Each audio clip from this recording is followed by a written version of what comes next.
We're on episode 20 of Cowboy Bebop. Pierrot, La Fou. Sounds French, doesn't it? But it's actually about a psychotic assassin named Pierrot who was a government experiment to make the perfect assassin. Fortunately, they put in some harmful substances and his mind began to degrade until he started acting like a little child. So they canceled the experiment and he ended up breaking out of this government facility. After all, they did train the perfect killer, like the Cowboy Bebop's version of Rocket the Raccoon from Guardians of the Galaxy. And this is my favorite episode of Cowboy Bebop. It is absolutely perfect. Starts with Spike playing pool in this bar, the visuals being heavily inspired by film noir. He walks out of this bar and just immediately gets attacked by this assassin. It has all the style and grace that you expect from Cowboy Bebop, but this time it's turned to 10. They use extensive use of CGI. Pierrot has the ability to fly, and he also has a force shield around his round Dr. Robotnik body, and laughs like a madman as he uses his cane to hit you, slap you, and also has the ability to turn into a gun. Spike is able to survive this, but just barely. Remember that Pierrot tracks down anybody that he's not able to kill, since this is an assassin.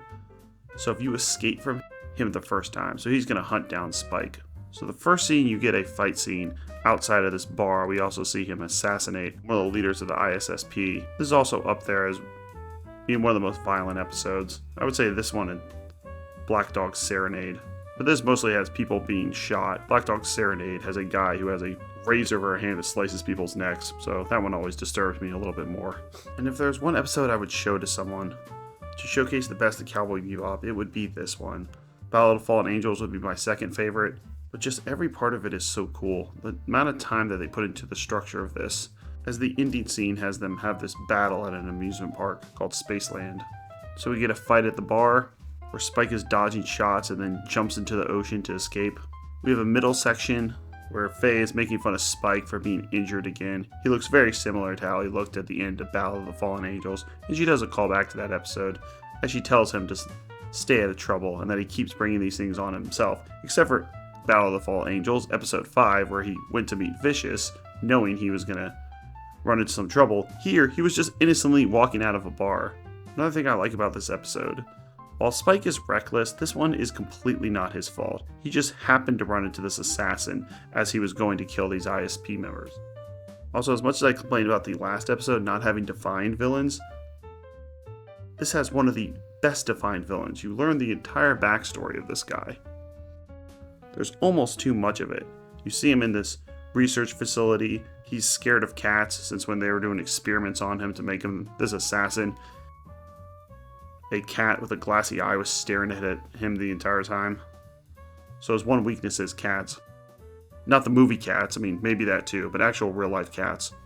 And then we get to the final scene of Spaceland, since Pierrot invited Spike to meet him there for a final duel. And considering he's going to chase him down anyways, Spike might as well go to Spaceland. This makes complete sense. This is an assassin who's going to track him down to the ends of the galaxy, so he might as well end it here. This amusement park is closed, they meet at night, so at first we don't see the visuals of what Spaceland really looks like. As far as I can remember, this is the only time they use this set piece in Cowboy Bebop, but everything from the elevator to the rides is so well thought out. They have an elevator that brings you down to Spaceland, you come out of a dog's mouth. You get him riding on a roller coaster at the end, but they also have something where he stumbles into this penguin land and onto a ride called an ice jump, which has people flying out into space in this bobsled. It's very creative stuff. And I think it's also referencing the fact that Pierrot himself looks like Penguin. He looks like the Batman character, the Penguin, with his cane and everything. Then after several shootouts, we see a giant parade of goofy cartoon characters. If only in 2071 we got amusement parks that look like this. I think something like the ice jump would be a little too dangerous. Having people careen off this bobsled with no attached track and then float around in the zero gravity world seems a bit far-fetched, but it looks so cool, and that's what this episode has. It's going to get a 10 out of 10. Everything looks cool about it. There's no slouching, there's great use of CGI, and it takes you through several parts of Spaceland. From him getting shot at the roller coaster, to Pierrot being scared of these stuffed animal cats, as he's shooting up concession stands and carnival games, giving Spike just enough time in order to throw a knife at Pierrot that leads to his demise. Pierrot LeFleur, despite the fact that I hate the title and it doesn't indicate at all what this is about, it should just be called Spaceland, is a perfect episode. Everyone should watch this. And if you don't like this episode, you're not human. So, knowing Cowboy Bebop as I do, and seeing such a bizarre title, I thought this has to be a reference to something. What the hell are they referencing? Pierrot LeFleur? Not even saying it right. So, here's some ideas. The first theory is that Mad Pierrot was the fourth track on the B-side of Yellow Magic, Orchestra's debut and first album from 1978.